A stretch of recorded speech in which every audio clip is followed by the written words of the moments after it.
자, 이번 주 토요일하고 일요일 이틀에 걸쳐서 우리 특강하죠. 예, 그 특강의 내용은 우리 요약집 있죠. 이 요약집 내용을 또 압축을 해서 한 테마 80으로 만들었어요. 한 80개 테마 정도로 만들어서 나올 수 있는 핵심적인 내용을 테마로 다 만들어서 이렇게 정리를 했고, 그 안에다가 가로 넣기라든가 이런 거 하고 관련된 핵심 문제들 이렇게 풀고 이렇게 할 거예요. 그래서 이제 말 그대로 마지막으로 요 내용 한 번 더 정리한다, 그거 생각하시면 되겠고요. 공부에 절대량이 부족하다 이런 분은 반드시 한 번 정도 점검하고 나서 문제풀이 들어가는 게 낫고요. 나는 공부량이 충분하다 이러신 분은 안 들으셔도 됩니다. 예. 공부량이 충분한지 안 한지는 본인이 아시잖아요. 예, 그래서 공부량이 나는 이 요약집 내용 정도는 이제 내 눈에 선하다 이러신 분은 안 하셔도 되고요. 그렇지 않다 그러신 분들은 최종적으로 요거 이틀 만에 정리한다고 생각하시면 돼요. 그래서 80 테마 80 해가지고 핵심적인 내용 위주로 해가지고 한 80개로 정리를 했어요. 그래서 그 안에 가로 넣기도 하고 이렇게 해놔서 우리가 배운 내용 중에서 잘 이해하고 있는가 이런 것도 했고, 감정평가 이론에서는 우리 책에는 안 나와 있지만 감정평가에 관한 규칙은 한 번 정도는 봐둘 필요가 있거든요. 그래서 감정평가에 관한 규칙 전체 내용을 넣고 그게 무슨 말인가 또 한번 정리하고 그렇게 해놨습니다. 그래서 뭐 그런 식으로 해놨으니까 여러분들이 최종 정리한다 이렇게 생각하시고 이론에 대한 마지막 정리다 이렇게 생각하시면 되겠어요. 자, 비교 방식 들어갑니다. 자, 비교 방식이다 그러면 역시 가격을 구하는 걸 뭐라고 써놨다? 거래 사례 비교법이라고 써놨다.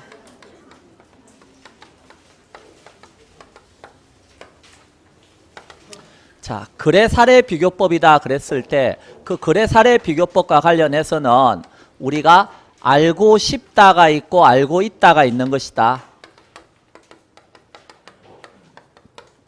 알고 싶다는 뭐가 알고 싶은 거죠?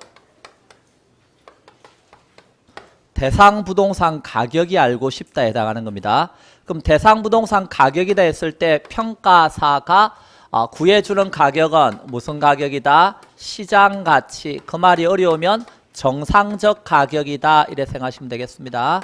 자, 가격은 계속 변하니까 평가의 기준이 되는 시점이 있네요. 그걸 무슨 시점? 기준 시점 이렇게 표현하는 겁니다. 자, 그리고 대상 부동산이 속해 있는 지역이 어떤 지역이죠? 인근지역.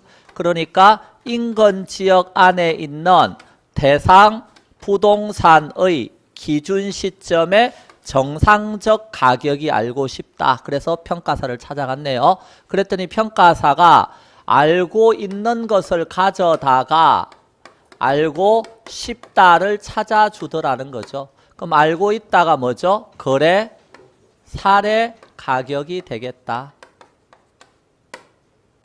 그러면 거래 사례 가격은 무슨 시점이 있죠? 거래 시점이 있는 것이고, 거래 사례는 어디서 가져온다 그랬어요? 동일 수거권 범위 내에 있는 인근 지역이나 유사 지역 이런 데서 가져오는 거래 사례다. 그리고 부동산 가격의 특징할 때 배웠는데 부동산 거래 사례 가격에는 개별적 동기나 사정이 개입되기 쉽다. 그래서 알고 봤더니 사정이 있는 거래 사례더라. 10% 싸게 거래된 사정이 있는 사례였다 라는 걸 파악을 했네요. 그러면 우리가 알고 싶은 거하고 알고 있는 것 사이에 차이가 있나요? 차이가 있으면 하나씩 뭐 해줘야 되죠? 수정을 해서 우리가 알고 싶은 쪽으로 바꿔줘야 되겠죠? 그때 우리는 사정이 있는 가격이 아니라 뭐가 필요한 거죠? 사정이 없었을 때의 정상적 가격이 알고 싶네요. 그럼 사정이 있는 가격이니까 이 사정을 뭐 해줘야 되겠어요?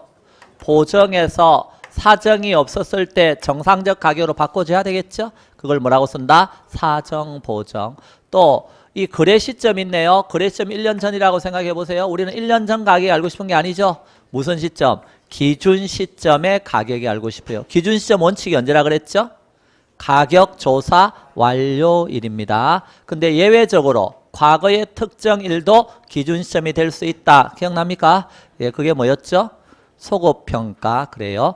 그래서 기준시점 무조건 현재 그러면 안 돼요. 왜? 과거의 특정일도 뭐가 될 수 있으니까 기준시점이 될 수 있으니까.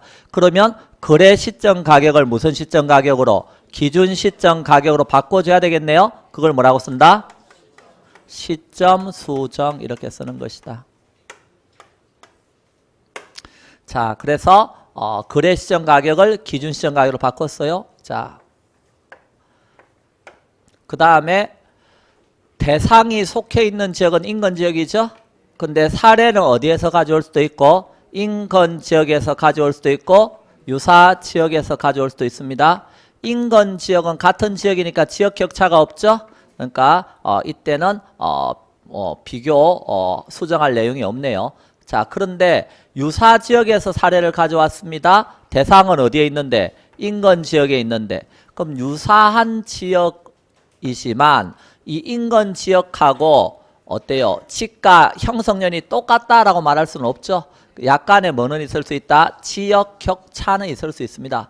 그러면 우리는 유사 지역 가격이 알고 싶은 게 아니라 대상 부동산에 속해 있는 인근 지역 안에서 가격이 알고 싶은 거니까 유사 지역 가격을 인근 지역 가격으로 바꿔주는 작업을 해야 돼요. 그것을 뭐라고 쓴다? 지역 요인 비교라고 써요. 이렇게 지역 격차를 수정해 주는 작업을 지역 요인 비교라고 쓰는 겁니다. 자, 그 다음에 대상 부동산이 아파트 1402호입니다. 그럼 거래 사례로 아파트 1401호가 거래되었어요. 물적 유사성이 있어요. 평수도 똑같고 다 똑같아요. 그러면 똑같은가요? 1402호와 1401호는요 조망이 다릅니다. 맞나요? 우리 집이 1402호인데요 1401호 놀러가 봤더니요 우리 집 조망하고 저는 다르더라고. 그래서 어때요? 조망이 다르고요 일조 햇빛 들어오는 시간대도 차이가 있습니다. 자, 그런 것들에서 어때요? 개별적인 차이가 있죠. 비슷한 놈 가져오지만 이렇게 개별 격차가 있을 수 있다는 겁니다. 우리가 알고 싶은 건 대상이죠. 그러니까 이 개별 격차를 수정해 주는 작업을 뭐라고 쓴다? 개별 요인 비교 이렇게 쓴다는 거예요. 자, 그러면 여기에서 지역 요인하고 개별 요인 이런 말이 나오죠. 그러면 우리가 앞에서 가치 형성 요인이라고 하는 말 배웠죠. 가치 형성 요인에는 뭐가 있었죠? 일반적 요인, 지역 요인, 개별 요인이 있었잖아요. 그럼 이건 한마디로 뭐라고 표현할 수 있어요? 가치 형성 요인 이렇게 쓸 수 있죠. 그러니까 가치 형성 요인 비교 이렇게 쓸 수 있다는 겁니다. 자, 그러면 거래 사례 비교법이 뭐예요? 이래 물어보면 대상 부동산하고 어때요? 가치 형성 요인 이렇게 같거나 유사한 뭘 가져다가 거래 사례를 가져다가 뭐 하는 그죠? 사정 보정, 시점 수정, 가치 형성 요인 비교를 거쳐서 대상 부동산의 가액을 산정하는 방법입니다. 이러면 되겠죠? 자, 그래서 거기 개념을 보시면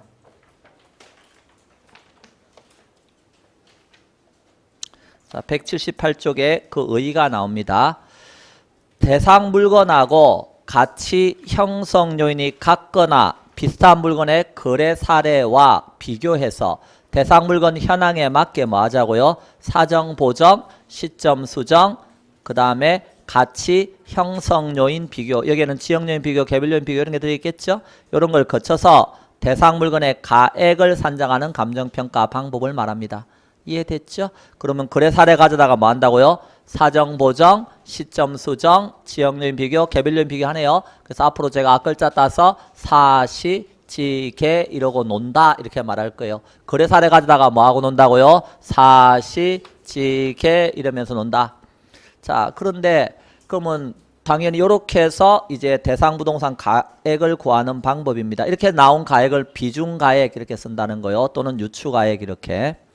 자, 이론적 근거는 시장성의 사고방식입니다. 그 시장에서 수요와 공급이 만나서 형성된 거래 사례를 가져다가 비교하는 거니까 대체의 원칙 또는 수요 공급 이론 이게 이론적 근거다 하는 거 알아두시고 자, 장점은 비슷한 부동산이 얼마에 거래되었다 그러면요 설득력이 있죠. 그래서 현실적이고 실증적이며 설득력이 있다라고 쓰고 있습니다. 우리나라 3방식 중에서 가장 대표적인 방식이 거래 사례 비교법입니다. 가장 많이 쓴다는 뜻입니다. 그런데 179쪽 메뉴에 가니까 단점이 있네요. 거래가 성립되지 않은 물건의 적용이 어떻다? 곤란하다. 이렇게 감정평가의 지식 경험 등에 따라 편차가 크다. 그 말은 평가할 때 이런 사정, 보정 이런 거 할 때 주관이 개입될 수가 있습니다. 이것도. 자, 그리고 극단적인 호황이나 불황의 국면에는 적용이 곤란하다. 극단적인 호황이나 불황에는 가격의 편차가 너무 심할 테니까 적용하기가 곤란할 수 있다. 이런 뜻입니다. 자, 그 다음에 사례 선택 기준입니다. 그럼 거래 사례 비교법은 크게 두 가지를 알아야 되는 거예요. 거래 사례를 가져와야 되잖아요. 그럼 거래 사례 어떤 거 선택해야 되는가 하는 게 첫 번째 알아야 될 거고요. 두 번째로는요. 이 사례를 뭐 해줘야 돼요? 정상화시키는 작업을 해줘야 되겠죠? 그 정상화시키는 작업이 뭐예요? 사시찌게 하는 거예요. 그러니까 그 두 가지 내용을 아시면 된다는 거예요. 그러면 거래 사례는 어떤 거 가져와야 되는데 이래 물어보면 거래 사례 가져다가 뭐 할 거예요? 사시찌게 하고 논다 그랬잖아요. 그럼 뭐가 가능한 사례를 가져와야 돼요? 사시찌개가 가능한 사례 가져와야 돼요. 그래서 거기에 보시면 동그라미 1번 물적 유사성, 다른 말로 뭐라고 써놨어요? 개별 요인의 비교 가능성 이렇게 써놓은 거예요. 자, 두 번째 위치의 유사성, 그게 다른 말로 뭐죠? 지역 요인의 비교가 가능해야 된다 그런 뜻이에요. 자, 세 번째 사정 보정의 가능성, 사정은 있는 게 좋아요, 없는 게 좋아요? 없는 게 좋지만 보정이 가능하다면 사례로 선택할 수가 있다 그런 뜻이에요. 네 번째 시점 수정의 가능성, 그것은 곧 다른 말로 뭐라고 쓴다? 시간적 유사성이라고 쓰는 거다. 시점 수정이 가능해야 된다. 다른 말로 시간적 유사성이 있어야 된다. 어느 시점에 거래된 게 좋다는 거죠? 우리가 알고 싶은 게 기준 시점이니까 기준 시점에 가까운 사례가 좋다는 거예요. 만약에 뭘 모르면 거래 시점을 모르면 사례로 선택할 수가 없다. 그래서 결론은 아주 간단하죠. 사시찌개가 가능한 거 가져와라 이런 뜻이에요. 이때 지역요인 비교는 거리적으로 유사한 지역을 말하는 게 아니겠죠. 이건 어떤 면에서? 용도 면에서, 기능 면에서 유사한 지역을 말하는 거다. 그게 동일 수도권 안에 있는 뭘 말하는 거다. 인근지역이나 유사지역 이런 데서 가져와라는 뜻이다. 그런데 그게 물적 유사성에 보면 이런 말을 써놨네요. 뭐라고 써놨어요? 일부 유사시 원칙적으로 비교 가능성이 없으나 배분법을 적용하면 사례자료에서 채택이 가능하다 이런 말이 있어요. 그게 뭔 소린데요? 그래서 그 밑에 배분법에 대해서 써놨습니다. 2번 일부만 유사성이 있는 사례는 있는 부동산을 사례로 선정할 수 있게 해서 거래 사례 선택의 폭을 넓혀준다. 자, 이런 뜻입니다. 여기가 인근 지역입니다. 인근 지역인데 대상 부동산이 낮이에요. 그럼 대상이 낮이면 사례도 뭘 가져와야 돼요? 낮이를 가져와야 돼요. 잘 아시는군요. 그런데 이 토지는 너무나 비슷한데 보니까요. 여기 건물이 있는 거예요. 그리고 이 인근지역이 다 개발돼가지고 낮이가 없어. 주변에 지금.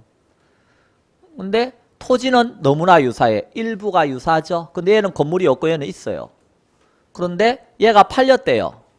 이런 부동산이 무슨 부동산? 토지 건물이 일체로 거래되었다. 복합부동산이죠. 그럼 복합부동산 가격이 나와 있어요. 시장에서 거래가 됐으니까. 그럼 거기에서 우리가 원하지 않는 부분이 있죠. 어떻게 알았어요? 건물. 다른 유형 부분 가격 있잖아요. 그걸 빼버리면 우리가 원하는 토지 부분이 나올 거 아니에요. 이 토지가 가격을 가져다가 거래 사례로 삼겠다. 이런 것을 배분법이라 그래요. 토지 건물 전체를 이렇게 배분했으니까 토지와 건물로. 그러면 원래는 되는 거다 안 되는 거다? 안 되는 거다. 일부만 유사하니까. 그런데 이런 뭘 적용하게 되면 배분법을 적용하면 사례로 될 수 있다. 그러니까 거래 사례 선택의 폭을 뭐 해준다? 넓혀준다. 자, 그 박스에서 봐두실 것의 일부만 유사성이 있는 부동산을 뭐로 선정한다? 사례로 선정할 수 있게 해서 거래 사례 선택의 폭을 뭐 해주고 있다? 넓혀주고 있다. 원래는 안 되는 건데 될 수 있도록 해줬죠. 그래서 복합부동산의 거래 사례 가격에서 뭘 빼라고요? 이 유형. 이 유형은 다른 유형이라고. 우리가 원하는 부분이 뭐예요? 토지잖아요. 토지하고 다른 유형이니까 이건 예를 들어서 건물 이런 게 되는 거예요. 다른 유형 부분의 가격을 빼면 동유형. 우리가 원하는 같은 유형 부분의 가격이 나온다는 거예요. 토지 이렇게. 그것을 거래 사례로 선택하는 걸 배분법이라 그런다. 그 밑에 보면 잔여법과 비교 이런 말이 나옵니다. 잔여법은 어디에서 나오는 거냐면 수익환원법에서 순수익을 구할 때 쓰는 방법이 뭐다? 잔여법입니다. 그래서 수익 배분의 원칙 할 때 우리가 배웠는데요. 토지 잔여법이다 그러면 복합부동산 전체 순수익에서 건물 순수익 빼면 토지 순수익 나온다. 그게 무슨 잔여법? 토지 잔여법. 그러면 그거는 복합부동산 전체 수익을 토지와 건물로 배분해주고 있죠. 그래서 이것은 수익 배분의 원칙과 관련을 가지고 잔여법은 수익환원법의 순수익 구할 때 쓰는 방법이다. 그런데 배분법은 어디에서? 거래 사례 비교법에서 뭘 선택할 때 쓰는 거다? 거래 사례를 선택할 때 쓰는 방법이다.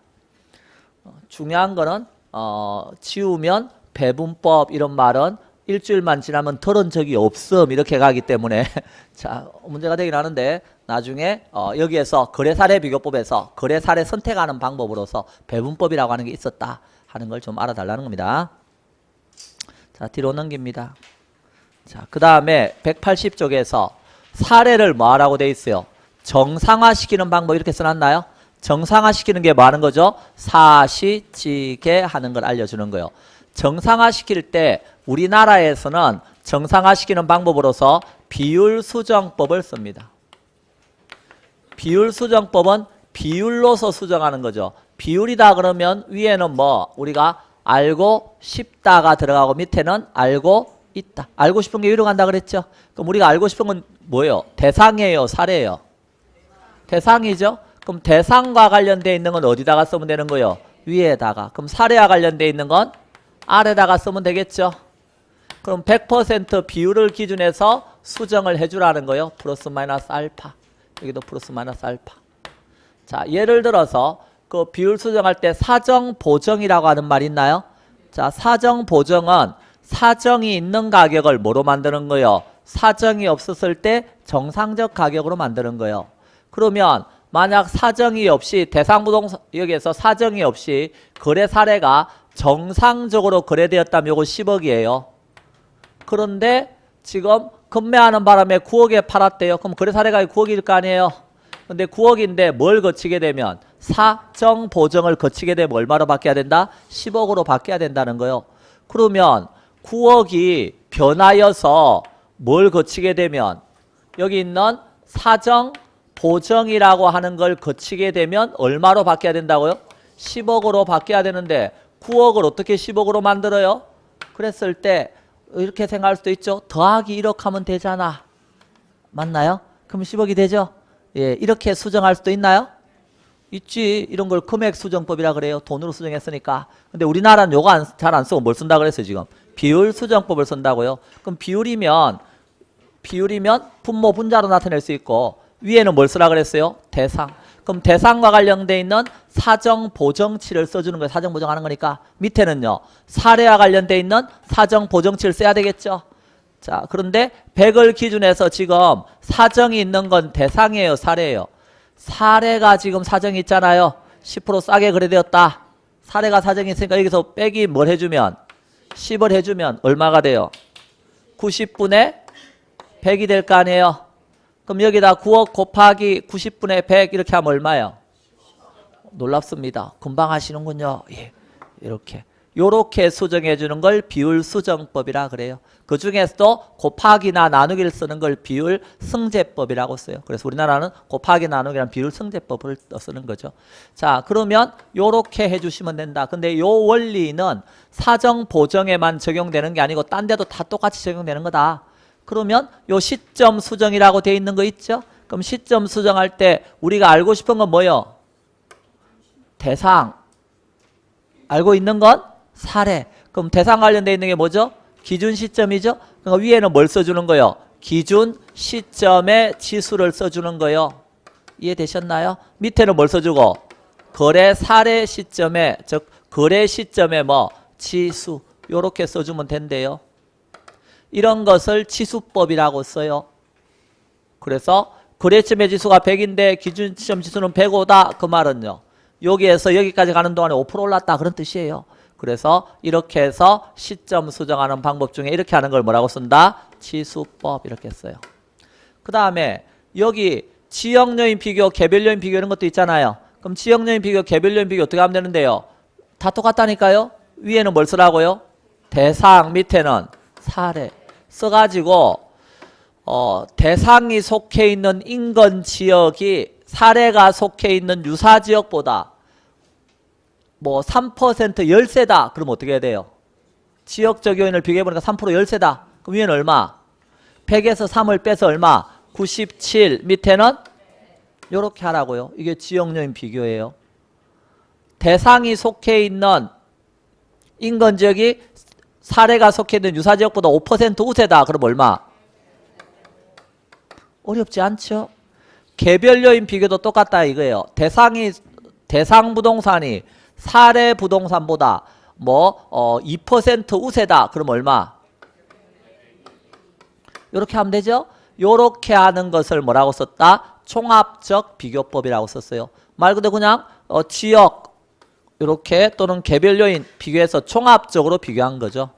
전체적으로 봐서 얼마 우세하다 이렇게. 그런데 그렇게 하지 않고 뭐도 있다? 평점법이라고 하는 것도 있다. 그럼 평점법은 어떻게 하는 건데? 그랬을 때 이 지역 요인을 비교한다 했을 때 지역적으로 인근지역이 사례보다 유사지역에 속해 있는 사례 지역보다 5% 우세다 이렇게만 따지는 게 아니라 하나씩 항목별로 따진다는 거예요. 요 지역과 요 지역을 비교할 때 가로 조건 이렇게 도로 상황이라든가 이런 것 살펴보자는 거죠. 이런 거 살펴보니까 어떻더라는 거예요. 도로 상황 이런 거 보니까 대상이 속해 있는 지역이 사례가 속해 있는 지역보다 3% 우세다. 그럼 103 여기는 100 이렇게. 접근 조건 전철이라든가 이런 편익시설이 얼마나 접근되어 있는가 이런 거 따져봤더니 어때요? 대상이 속해 있는 지역에 사례가 속해 있는 지역보다 2% 열세더라. 그럼 여기는 98 여기는 100. 환경 조건 주변 환경이 얼마나 좋은가 이런 거 따져봤더니 대상이 속해 있는 지역에 사례가 속해 있는 지역보다 1% 우세더라. 위에는 101 밑에는 100. 요렇게 항목별로 하나씩 따지는 걸 뭐라 그런다고요? 평점법이라 그러고 요런 걸 다 총합해서 어때요? 비교해서 대상이 속해 있는 지역이 사례가 속해 있는 지역보다 3% 열세더라 이렇게 따지면 이건 뭐요? 총합적 비교법. 원리는 똑같죠? 위에는 대상 밑에는 사례. 그때 이렇게 항목별로 하나씩 비교하느냐 아니면 종합적으로 비교하느냐 이런 거죠. 자 그러면 일단 하나씩 보도록 합니다. 180쪽 매니에 사정 보정 보세요. 사례에 특수한 사정이 게재되어 있다. 자, 전제는 거기 사례에 사정이 개입되어 있다고 되어 있죠. 그럼 뭘 수정해야 돼요? 사례를 수정해야 되겠죠. 이해되셨죠? 만약 대상 부동산을 이런 시장가치 정상 가격이 아니라 특정 가격으로 알고 싶다 그러면 그때는 대상도 수정이 될 수도 있습니다. 그렇지만 대부분의 경우는 시험 문제는 사례가 이렇게 수정하는 경우가 일반적이에요. 자, 그 다음에 2번 거래 사례 가격이 적정하지 아니한 경우 비정상적 요인을 제거해서 그러한 사정이 없었을 때 가격 수준으로 뭐 하는 거다? 정상화시키는 작업이다. 그래서 거래 사례가 지금 어때요? 사정이 있어서 비정상적 가격이죠? 근데 그걸 보정하면 이제 어떻게 되는 거예요? 정상적 가격으로 바뀌어진다 이 소리입니다. 자, 그래서 그게 사정 보정입니다. 자, 3번 사정이 없는 경우는 생략해야 되나요? 그러니까 사정 보정은 사정이 있음이니까 보정을 하는 거지. 없는데 뭐하러 보정을 하겠어요? 그럼 사정이 없는 경우 뭐가 있다고 돼 있어요? 사례가 표준지인 경우 뭐 할 필요는 없다? 사정 보정은 필요가 없다. 이렇게. 사례가 뭐라면? 표준지라면 뭐가 필요 없다고요? 사정 보정은 필요가 없다. 그러면 우리 토지 뒤에서 다시 배우겠지만 평가사에게 가서 여러분이 내 땅 얼마요? 이래 물어보면 평가사는 이 땅 가격 알려주기 위해서 어떻게 한다는 거요? 요 지역에서 있는 뭘 가져다가 표준지 공시지가를 가져다가 뭐해서 비교해서 가격 알려준다는 거요. 이 표준지 공시지가 우리 공부한 분들 기억나죠? 국토교통부 장관이 공시한 표준지의 단위 면적 1제곱미터당 가격이란 말이에요. 그러니까 표준지에 대해서 1제곱미터당 가격이 다 나와 있는 거예요. 그럼 요거를 가져다가 요 토지하고 뭐해서 비교해서 가격 알려주는 걸 뭐라고 쓴다? 공시지가 기준법이라고 쓴다. 그러면 요 표준지 공시지가를 가져왔어요. 그럼 표준지 공시지가를 가져왔는데 요 표준지 공시지가는 국토교통부 장관이 공시한 무슨 가격이다? 적정 가격입니다. 적정 가격이니까 사정이 있다 없다? 없다. 그러니까 뭐가 안 하는 거예요? 사정 보정 안 한다는 거예요. 그런데 공시 기준일이 언제일까요? 공시 기준일은 1월 1일입니다. 공시일은 다 달라요. 공시일은 2월 말경이지만 기준일은 1월 1일이죠. 그럼 1월 1일이니까 기준 시점이 6월 말이다 그러면요. 6개월 지나는 동안 지가가 변할 수 있죠. 그러니까 뭐는 해줘야 되죠? 시점 수정은 하는 겁니다. 자, 그러면 그 다음에 뭐 했어요? 지역요인 비교 있죠? 지역요인 비교도 하나요? 표준지는 원칙적으로 대상 부동산이 속해 있는 인근지역에서 가져오는 게 원칙입니다. 그런데 인근지역에 마땅한 표준지가 없다 그러면 어디에 있는 거? 유사 지역에 있는 것도 가져올 수 있습니다. 그럼 인근 지역에 가져오면 같은 지역이니까 지역 격차 없으니까 안 하면 되겠죠. 근데 유사 지역에서 가져오면요. 해야 되겠죠. 그래서 지역 요인 비교 이런 거 합니다. 그 다음에 개별 요인 비교할까요? 표준지하고 대상 토지는 개별 요인의 차이가 있을 수 있죠. 당연히 합니다. 그런데 여기는 하나 더 한다는 걸 알아두셔야 돼요. 뭐 하나 더 하죠? 그 밖의 요인 보정이라고 하는 겁니다. 면적은 안 합니다. 왜? 면적은 1제곱미터를 기준해서 비교하는 거니까 면적을 할 이유는 없어요. 근데 그 밖의 요인 보정이라고 하는 걸 한다는 거예요. 왜 이거 왜 할까요? 우리 아시다시피 이 표준지 공시가는 평가사는 지금 시장가치 알려준다 그랬잖아요. 정상가격 알려주는데 요거는 일반적으로 어때요? 주변 시세보다 낮게 형성되어 있는 경우가 많아요. 그래서 평가사가 주변 시세라든가 평가 선례 이런 걸 참조해가지고 거의 어때요? 그 밖의 보정 이런 걸 통해서 주변 시세에 맞게 이렇게 평가해 줍니다. 그래서 이런 그 밖의 보정이라고 하는 것도 해요. 이렇게 해서 나오는 가격을 우리는 무슨 가격? 비교해서 나온다 그래서 비중 가격 또는 비중 가격 이렇게 쓰는 거예요. 비교 방식을 통해서 나온 가격이다. 원리는 똑같습니다. 예. 자, 그런데 여기 뭐 안 한다고요? 사정 보정 한다 안 한다? 안 한다. 그래서 사례가 뭐일 때는 표준지일 때는 사정 보정은 필요가 없다. 그럼 이런 거 배웠으면 시험 문제에 나오면 뭐 하면 되는 거요? 맞추면 되는 거죠. 그래서 맞췄죠? 그건 답을 나중에 채점을 해봐야 알아. 자, 그죠?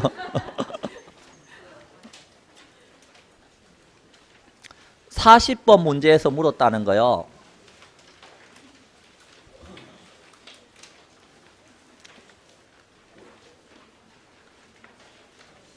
다음은 뭐에 대한 이야기라고요? 감정평가에 관한 규칙상 내용이다. 틀린 거. 자, 1번 원가법이라는 개념 배웠나요? 원가법은 대상 물건의 제조달 원가에서 뭘 하라고요? 감가 수정을 해서 대상 물건의 가액을 산정하는 감정평가 방법을 말한다. 두 번째 적산법은 개념은 알아야 된다. 그래서 기초가액에다가 대상 물건 기초가액에 뭘 곱해서 기대 이율을 곱하여 산정한 금액은 인마이 포켓이라 그랬죠. 거기에다가 뭘 더해서 필요쟁비 대상 물건을 계속해서 임대차 하는데 필요한 경비를 더해서 대상 물건에 뭐 임대료를 산정하는 방법. 그 말 이해되셨죠? 자, 그래서 기기필적이다 그 소리입니다. 그 다음에 수익하는법 아직 안 했으니까 놔두고 4번 공시지가기준법이란 이런 말이 나오나요?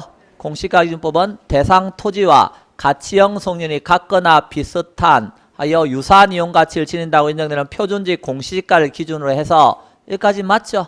표준지 공시지가를 기준으로 해서 대상 토지 현황에 맞게 사정 보정, 시점 수정, 지역 요인 비교, 개별 요인 비교, 그 밖의 요인 보정을 거쳐서 대상 토지 가액을 산정하는 감정평가 방법을 말한다. 아름다운 말 같긴 한데 여기서 문제가 있죠? 뭐가 필요 없다? 사정 보정이 필요 없다. 이렇게 사정 보정 표준지 할 때는 필요 없다고 했으니까 어때요? 요렇게만 해야 된다 하는 걸 지금 알아달라는 거죠. 그러면 몇 번이 틀린 거요? 4번. 거기 사정 보정이 들어가서 틀린 거죠. 근데 이걸 답으로 골라내기가 쉬워요, 어려워요? 이거 되게 좋은 말 같은데? 그냥 좋다 이렇게 생각하시는 거 아니에요. 그러니까 어때요? 요 내용을 보면서 그러네 이러면서 사정 보정 안 한다 그랬지. 그래서 다시 한번 확인하시고 이렇게 하시라는 거예요. 그 다음에 5번에서 감가수정은 아까 배웠잖아요. 감가수정은 제조달 원가에서 감액해야 될 요인이 있으면 무슨 감가, 물리적 감가, 경제적 감가, 기능적 감가 기억나시죠? 그런 거 해가지고 그 금액을 제조원가에서 공제 빼는 거 아니에요. 빼서 대상 물건 가액을 측정하는 작업을 감가수정이라 한다. 자, 그래서 틀린 답은 4번이 되는 거죠. 그래서 어떤 표현 하나에서 180쪽에 있는 거기 사정 보정 이야기하면서 거기 3번에 있는 사례가 표준지인 경우는 사정 보정은 필요가 없다 하는 그 말의 의미를 이제 명확하게 이해하셨죠? 그래서 그렇구나. 근데 하나의 그 지문의 내용을 가지고 한 문제가 맞출 수도 있고 틀릴 수도 있는 일이 생기는 거예요. 근데 한 문제가 그냥 별 의미가 없으면 좋은데 채점을 해봤더니 뭔 일이 생겼다. 전부 다 60점 딱딱인데 얘가 57.5 나왔다 이제. 얘 때문에. 이래 되면 이제 미쳐버리는 거죠. 예. 그렇기 때문에 우리는 할 수 있는 범위 내에서 뭐 하셔야 되고 최선을 다해서 하셔야 돼요. 시간이 항상 있는 것도 아니고요. 열정이 항상 있는 것도 아니에요. 제가 말씀드리잖아요. 열정이 있을 때 공부하셔야 된다고요. 아무리 시간이 많아도 열정이 사라져 버리면요. 공부가 안 됩니다. 그게. 예. 자, 시점 수정 봅니다. 시점 수정은요. 거래 사례의 거래 시점과 기준 시점이 시간적으로 뭐한다? 불일치해서 가격 수준의 변동이 있는 경우 거래 사례 가격을 기준 시점 수준으로 정상화하는 작업이다. 자, 여러분에게 물어보죠. 이 시점 수정은 항상 해야 되나요? 안 해도 되나요? 어떤 경우 안 해도 된대요? 예, 두 가지가 있습니다. 기준 시점하고 거래 시점이 일치하면 안 해도 됩니다. 여기가. 또 여기하고 여기가 다르더라도요. 거기에 무슨 수준의 변화가 없으면 가격 수준의 변동이 있으면 하라고 돼 있죠. 가격 수준의 변동이 없으면 안 할 수도 있는 겁니다.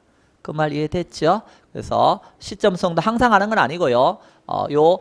여기에 시점이 일치하거나 기준 시점과 거래 시점이 일치하거나 또는 불일치하더라도 가격 수준의 변동이 없으면 시점 수정 안 해도 되는 거예요. 가격 수준의 변동이 있을 때 하는 거라는 거예요.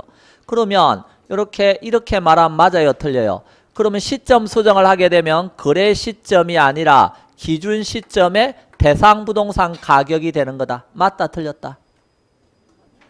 시점 수정을 하면 거래 시점이 아니라 기준 시점의 대상 부동산 가격이 되는 거다. 맞다, 틀렸다? 맞다 그래 버리면 밑에 있는 걸 할 이유가 없잖아요. 우리가 원하는 거 알고 싶은 거 나왔는데 뭐하러 밑에 있는 걸 또 하고 있냐고요. 우리는 알고 싶은 게 요놈이라며. 기준 시점의 대상 부동산 가격이 나와버렸는데 밑에 있는 거 이거 왜 하고 있냐고 이걸. 이해됐나요? 그럼 이 밑에 있는 걸 하고 있다는 건요. 요거는 거래 시점이 아니라 기준 시점에 아직은 사례 부동산 가격이라는 거요. 1년 전이 거래 시점이 1년 전이 아니라 기준 시점에 거래가 된다면 요 거래 사례 가격이 얼마다 이렇게 되는 거란 말이에요. 아직은 거래 사례가 어디에 있어요? 유사지역에 있어요. 이해됐나요? 물적으로 대상하고도 차이가 있어요. 비싼 가져왔지만. 그럼 이런 수정을 아직 해줘야 되는 거죠. 그래서 그 밑에 그 써놨잖아요. 뭐라고요? 시점 수정된 가격은 기준 시점의 무슨 가격이다? 사례 부동산 가격이다. 대상 부동산 가격이 아니라는 거요. 사례 부동산 가격이라는 거 아직까지는. 자, 시점 수정 어떻게 할 건데요? 그랬을 때 지수법이라고 되어 있는 거 있나요? 위에는 뭘 쓰라고요? 기준 시점의 지수, 밑에는 거래 시점의 지수 이렇게 쓰시라는 거요. 그리고 변동률 적용법이라고 하는 것도 있다는 거요. 변동률을 곱해주라는 거요. 그러면 1 플러스 마이너스 변동률의 n우성 이렇게 되는 거예요. n자가 위로 올라가야죠. 예. 그래서 치가는 올라갈 수도 있지만 뭐 할 수 있어요? 내려갈 수도 있잖아요. 그러니까 아래에 n우성 이렇게 지금 표현하고 있는 거예요. 자, 그 다음에 지역 요인하고 개별 요인 비교하는 거 지금 설명했습니다. 총합적 비교법은 말 그대로 총합적으로 비교하는 거라 그랬죠. 대상이 속해 있는 지역이 사례가 속해 있는 지역보다 3% 열세다 그러면 100분의 97 이렇게 총합적으로 비교하는 거다. 근데 이렇게 하는 건 아무래도 어때요? 주관이 개입될 수가 있죠. 예, 평가사가 종합적으로 해야 되니까 주관이 개입될 수 있다. 그래서 주관 개입이 좀 적은 게 뭐다? 평점법이다. 그래서 항목별로 하나씩 비교하는 거다. 자, 그래서 주요 항목별로 가로 조건, 환경 조건, 뭐 접근 조건, 행정 조건 이런 걸 하나씩 비교하는 겁니다. 비교해서 대상하고 사례하고 이렇게 비교하는 거다. 자, 그 비교 방법은 써놨죠. 지역 요인이든 개별 요인 비교치든 위에는 뭘 쓰라고요? 대상, 밑에는 사례 이렇게 쓰시면 된다. 자, 동그라미 3번. 거래 사례를 인근 지역에서 선택했다 그러면 지역 요인은 동일하므로 지역 요인 비교는 필요 없으나 개별 요인 비교는 필요하다. 거래 사례를 어디에서 가져왔다고요? 인근 지역에서 가져왔다. 그럼 인근 지역에서 가져왔다. 그러면 뭐는 똑같아요? 지역 요인은 똑같죠.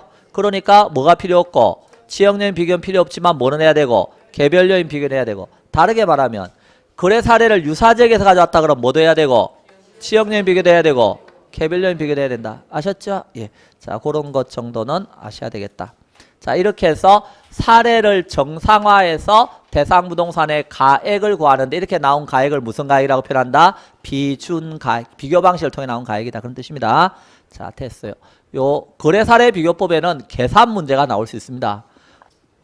요런 거 해가지고 가격을 구하시오. 예. 우리가 알아도 어때요? 시간이 부족해서 나중에 할게 이럴 수는 있겠죠, 이거? 대신에 알아야 돼요. 이제 어떻게 하는지는 예, 원리는 아셔야 된다. 자, 그 다음에 밑에 임대 사례 비교법으로 넘어갑니다.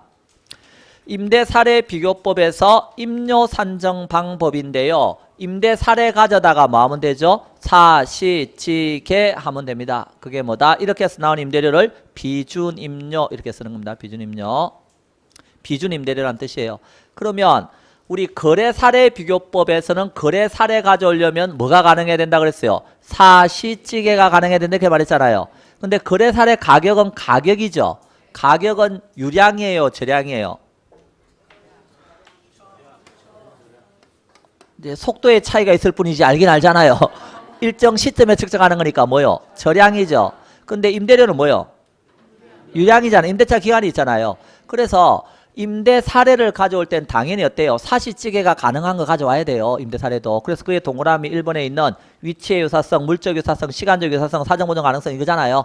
앞에서 봤던 거. 사시지게가 가능해야 된다 이 소리예요. 근데 그것만 있는 게 아니고 이건 임대차 기간이 있기 때문에 임대차 계약의 내용이라든가 임료 지불 방법이라든가 이런 것도 뭐가 있어야 된다? 유사성이 있어야 된다. 하는 게 두 번째 내용입니다. 그래서 임대 사례 계약이라든가 이런 것도 동일한 유사성이 있어야 된다. 자, 세 번째. 그러면 임대차 기간 중에 언제 임대료 가져와서 비교해야 되는데 이래 물어보면요. 언제 임대료 가져오라고요? 임대료의 기준 시점은 임대차가 개시되는 시점이다. 임료의 기준 시점이 언제라고요? 임대차가 개시되는 시점. 그렇기 때문에 거기에 보면 세 번째 신규 계약에서 초회에 지불되는 뭘 가져오세요? 실질 임료를 가져오세요. 이런 말이 나오는 거예요. 왜? 임료의 기준 시점은 임대차가 개시된 시점이니까 초회에 지불되는 임료 가져오라고요. 근데 무슨 임료 가져오라고 돼 있어요 지금? 실질 임료. 그러니까 사례 임대료는 실질 임료를 가져와야 된다 이겁니다. 그럼 실질 임료가 뭔데? 그랬을 때 맨 밑에 보니까 뭐라고 써놨어요? 실질 임료는 명목, 여하를 불문하고 누가? 임차인이 임대인에게 지불하는 임료 산정 기간 중에 모든 경제적 대가다 이런 말 써놨나요? 그 말의 의미가 뭐죠? 모든 경제적 대가라는 말은 임차인이 임대인에게 지불하면 임대인은 그 임대료 받아서 뭐 한다 그랬어요? 하나는 인마이 포켓 그게 뭐요? 순임료. 하나는 인마이 포켓 못하는 필요저행비. 두 가지 합해서 그걸 뭐라고 쓴다? 실질 임료라고 쓰는 거다. 여기까지만 알아도 합격은 할 텐데 수석을 하려면 그 옆에 있는 뭐에 대해서 실질 임료를 좀 더 분석을 해놨죠. 실질 임료는 순임료하고 뭐의 합인데? 필요 재경비의 합인데 순임료는 받아서 인마이 포켓하는 거다 이렇게 생각하시면 돼요. 그러면 임차인이 임대인에게 지불하는 돈 중에는 우리 보증금 이런 거 들어보셨죠? 보증금 얼마 이렇게 나가잖아요. 그거는 고상하게 뭐라고 써놨어요? 예금적 성격의 일시금이다 이렇게 되는 거예요. 보증금 받아서 인마이 포켓하면 돼요 안 돼요? 안 되죠. 돌려줘야 되는 거 아니에요? 그러니까 은행에 넣었더니 뭐가 생겼다? 이자가 생겼네요. 그럼 운용이익이죠. 그 운용이익은 인마이 포켓용이라는 거예요. 그러니까 예금적 성격의 일시금에 뭐라고요? 운용이익 이렇게 되는 거예요. 근데 미국 애들은요. 사글세다 그래서 1년치 한꺼번에 내는 게 있어요. 1년치 한꺼번에 내놓고 한 달 지나면 까들어가는 시스템이에요. 그럼 한 달 지나면 어때요? 12달 받은 것 중에 한 달 지나면 내 거 하고 챙길 수 있겠죠? 그게 뭐죠? 미리 받은 선불적 성격의 일시금 중에서 뭐요? 상각액 그런 뜻이에요. 이해됐나요? 한 달 사용했으니까 그만큼 어때요? 깠다는 거예요. 상각시켜서. 그러면 안 까고 남은 거 11달치를 뭐라 그래요? 안 깐 거는 이상하잖아요. 그러니까 미상가액 이렇게. 그 미상가액은 은행에 놨더니 뭐가 생겼다? 이자. 이해됐죠? 그래서 운용이익이라고 쓴 거예요.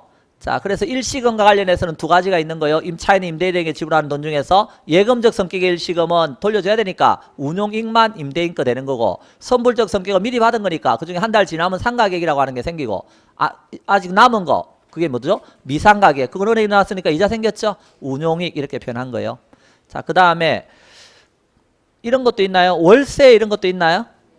그게 뭐예요? 각 지불 시기에 일정액씩 지불하는 임료 중에 순임료 상당액 이렇게. 쉽게 말해서 월세 이런 거 생각하시면 되는 거예요.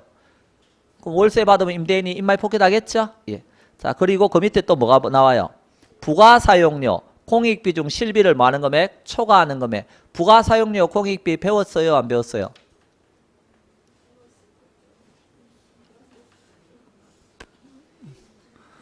와, 배신도 이런 배신을 때리면 안 되는 거예요.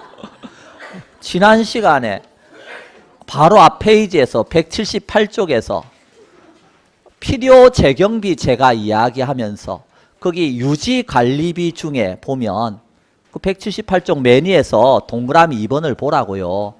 그거 이야기하면서 수익적 지출은 포함되나 자본적 지출은 포함이 안 된다.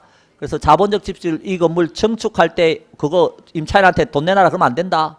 그러면서 공익비하고 부가사용료를 뭐로 처리한다? 별도로 처리한다. 이러면서 공익비는 공용부분에 들어가는 비용이고 부가사용료는요 전용 부분에 들어가는 비용이다. 막 써놨나요? 뭐하러 써놨어요? 까먹을 건데 어차피. 그래서 이 강의실에서 어때요? 전기 이런 거 쓴다 그러면 전기요금 나오면 그건 뭐요? 고지서 갖다 줘서 원장님이 알아서 내면 되는 거지 임대료입니다 해서 건물주인이 받아갖고 낼 이유는 없다. 그러니까 알아서 그냥 내세요 하는 거니까 이거는 필요 적용비는 임대료에 포함되어 있는 거니까 그 임대료에 포함시키지 말고 알아서 내세요 그런 뜻이다 라고 말씀을 드렸고요. 맞죠? 그때 공익비하고 뭘 배웠다고요? 부가사용료라는 표현을 배웠어요. 그런데 이런 경우 있죠. 고시원비 40만 원이다 그러면요. 그 고시원비 40만 원 안에는 전기요금, 수도요금 다 포함되어 있는 경우 있나요? 다 포함해 40만 원 받았는데 이때 집주인이 전기요금으로 적어도 2만 원, 1인당 2만 원씩 계산을 한 거예요. 이렇게. 근데 요번 달에 전기요금이 15,000원 밖에 안 나왔어요. 요게 실비잖아요. 그러면 5,000원 남았죠. 5,000원 남았으면 여기 40만 원 받으면 안 되고 얼마만 받아야 돼요? 39만 5천원만 받아야 되는데 건물주인이 고시원비 40만 원입니다 해서 받아가지고 5천원 남은 걸 어떻게 하는 거예요? 인마이 포켓 할 거예요 여러분도? 실비를 뭐 하는 금액이에요? 초과하는 금액이잖아요. 그것도 임대인 주머니로 들어가면 아까 실질임대료가 뭐라고 했어요? 명목이하를 불문하고 아까 이렇게 써놨잖아요. 그래서 인마이 포켓 되는 건 다 실질임료에 포함되는 거예요. 그래서 순임료에 들어가는 거죠. 거기서 실비가 아니고 실비를 뭐 하는 금액이에요? 초과하는 금액 그렇게 쓴 거예요. 그래서 자, 그 밑에 보니까 일시금 말고 나머지 각 지불 시기에 지불할 임료를 뭐라고 써놨어요? 지불임료다 이렇게 써놓은 거예요. 그 말 이해됐나요? 예. 그래서 필요재정비까지 포함해서 지불임료고요. 일시금에 해당하는 위에 있는 세 가지는 지불임료가 아니라는 거예요. 자, 그래서 실질임료는 순임료하고 뭐의 합이다? 필요재경비 합이다. 일단 그 정도까지는 우리가 알아야 될 것 같고요. 계속임료는 생략하겠습니다. 계속임료. 자, 182쪽으로 갑니다. 예. 뭐가 끝난 거예요, 이제? 비교 방식 끝났죠. 그 다음 나오는 게 뭐예요? 수익환원법. 수익환원법에서는 학개론의 내용 중에서 어때요? 가장 어렵다. 그럼 뭐예요? 요게 가장 어려워요. 가장 어려운데 몇 페이지밖에 안 되죠? 182, 183, 4, 5. 제가 몇 페이지로 딱 줄여놨어요? 4페이지로 딱 줄여놨죠? 우리가 설마 4페이지 공부 못하겠어요. 그죠? 맞죠? 맡기는 개뿔 몰라요 이거. 너무 어려워요. 그래서 이거는 안 돼요. 그래서 그냥 뭐 하셔야 돼요? 마음을 평안하게 가지시고 도 닦는다 생각하시고 그죠? 어때요? 아주 쉽게 나오면 한 문제 맞춰주시고 뭐 어렵게 나오면요 같이 틀려주고 이걸 동지해라 그런다 그랬어요. 예. 그래서 틀려도 괜찮은 파트가 또 여기 한 파트가 있는 거예요. 그래서 아까 5문제 중에서 틀려도 괜찮은 문제 한 문제 말고 나머지는 다 맞춰야 되는 문제고 여기 수익환원법 문제는 쉽게 나오면 맞춰야 된다니까요. 어렵게 나오면 어때요? 같이 틀려주고 이러면 되는 거예요. 근데 문제는 제가 강의하면 다 맞춰야 되는 쪽으로 가기 때문에 좀 걱정이 되긴 하는데 자 그래서 이쪽 파트는 원래 어려워요. 왜 어렵냐고 자꾸 묻지 마세요. 그냥 어려워요. 그렇잖아요. 원래 어려운 거 어떡하라고요. 그래서 그냥 그러려니 생각하시고 제일 먼저 뭐는 알아야 되겠어요. 개념은 알아야 되지 않겠어요? 맞나요? 예, 개념을 알아야 돼요. 근데 개념을 설명하려면 15분 이상 설명해야 되는데 15분 이상 설명하면 여러분 싫어할 것 같아요. 쉬었다 할게요. 자, 그래서